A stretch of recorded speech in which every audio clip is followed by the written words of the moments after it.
Thank you. So, you guys are watching this amazing conference. Amazing conference. Stephen, that's an applause for you for setting up this amazing conference. Let's give him an applause.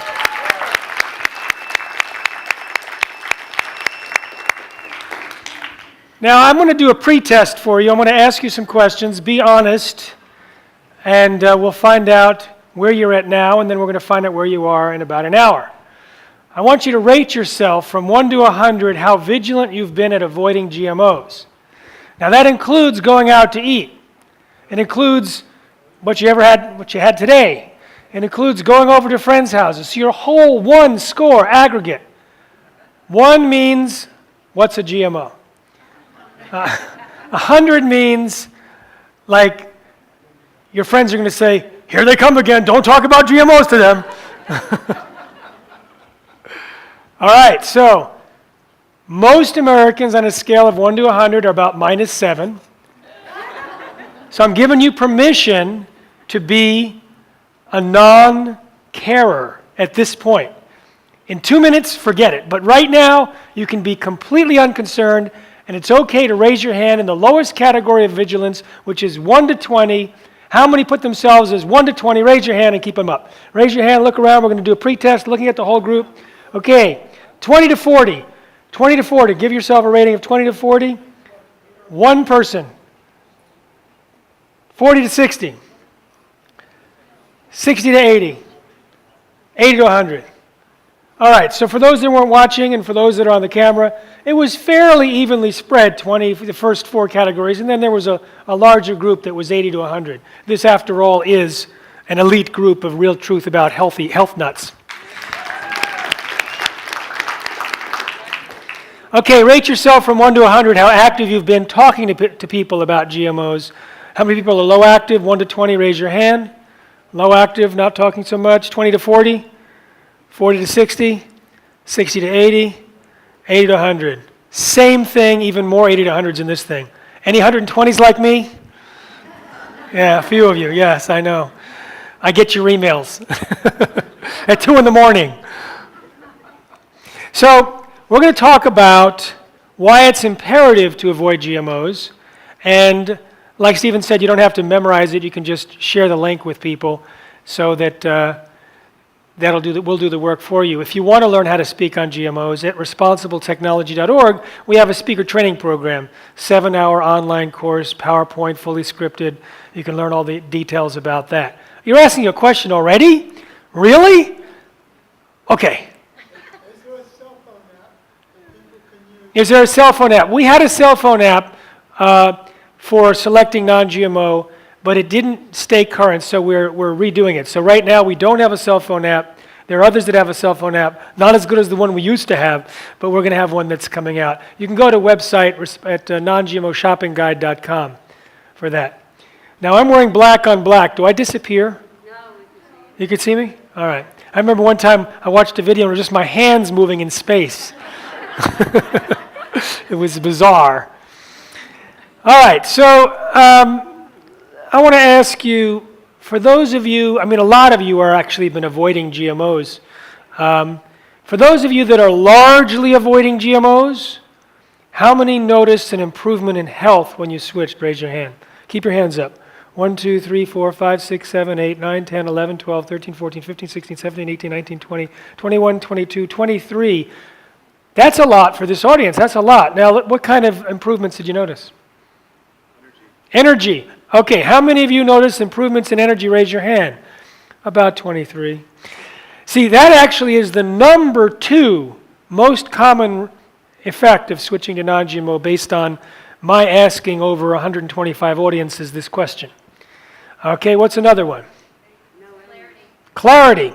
I actually mix the 2 up just because, less brain fog, more energy. Absolutely. What's another one? Oh, wait, anyone else have more clarity? Okay. Anyone else have more clarity? Sorry. Okay, what's another one? No illness. Hold on, I can't, what?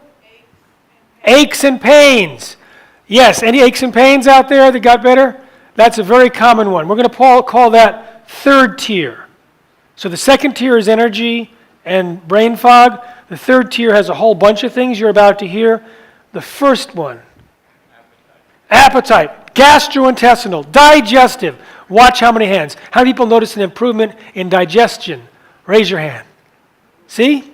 Always happens. Always the number one. What about another? Hormones. Absolutely. Anyone else with hormones? Okay. Immune system issues. Allergies, asthma, autoimmune disease. Got some hands up. Headaches. Yep, headaches. Skin issues. Definitely skin issues. Weight. Did you start losing weight when you got off of GMOs? Anyone? Yes, definitely. Some there too. Mood. Not just energy, but mood, like depression and all that stuff. Okay, yeah. Anything else? I had a woman yell out, erectile dysfunction. I instantly said, okay, raise your hand if you had erectile dysfunction.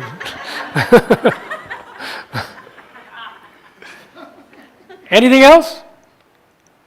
All right. This is a good start because we're going to talk about how in the world GMOs might cause these wide range of disorders and diseases.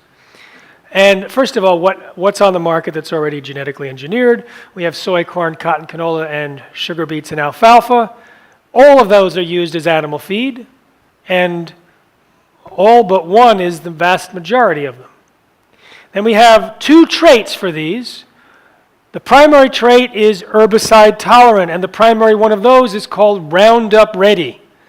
Monsanto scientists found bacteria growing in a chemical waste dump near their factory, surviving in the presence of Roundup, so they figured, great, let's put it in the food supply.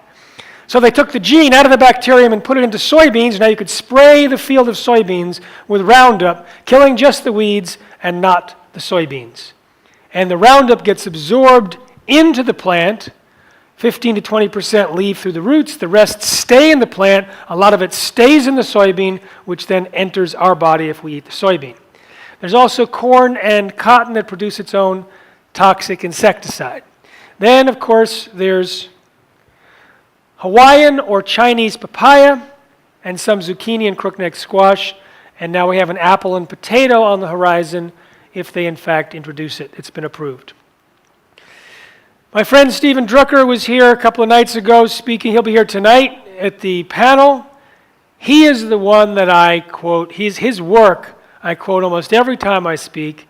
He launched a lawsuit against the FDA showing this fraud. Their sentence in the policy, which is public, is in front of you, saying, we looked and didn't find anything wrong with GMOs, not even a difference.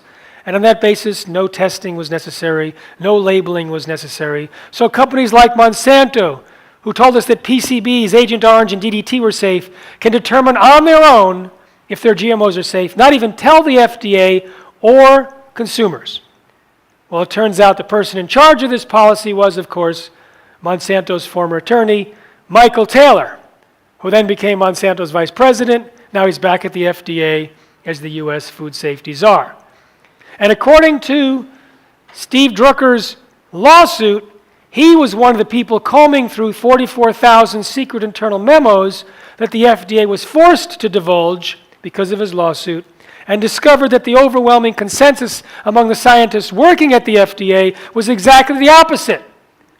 That GMOs, according to them, could create allergens, toxins, new diseases, and nutritional problems, and they were ignored. Now they've been vindicated. The American Academy of Environmental Medicine 6 years ago, just looking at the animal feeding studies, said it's a serious health danger. Animals are being hurt with gastrointestinal problems and immune system problems and dysfunctional regulation of cholesterol and insulin. And there's a list for you on the slide of the things that were happening in the animal studies at the time that they reviewed in 2009. Now, if you extrapolate from this list, you'll find a lot of the things that we just talked about in the room that you guys are getting better from on this list. Okay? So the animals are inflicted with it if they're eating GMOs. You're liberated from it when you get off of GMOs. So what have we heard when individuals get off of GMOs? Well, this is a list of what I hear on stage asking people and asking doctors to tell me what they're noticing in their patients. And so some of these were mentioned, but also things like restless leg syndrome, autistic symptoms, colds and flu, frequent sickness, memory loss, and again, memory loss. So there's a lot of symptoms that we hear over and over again in people. Now, when you get rid of GMOs, what do? How do you do it? Eat organic. Now, when you buy organic, you also get rid of atrazine and all these other things. So it introduces cofactors. What's another way to avoid GMOs? Reduce processed foods. Processed foods have so many nasties in them. How do you know that you're getting better is related to the non-GMO component of your new diet or getting rid of something else that was nasty? It's hard to say. But when livestock go off of GMOs, it's just substituting non-GM corn for GM corn or non-GM soy for GM soy, no cofactors to try and worry about, and they're getting better from same type of things that humans are getting better from, that the animals are afflicted with when they're fed GMOs in labs. The same things that pets, cats and dogs, are described as getting better from by veterinarians and pet owners. So we see repeating patterns, afflicting lab animals, getting better in humans and livestock and pets,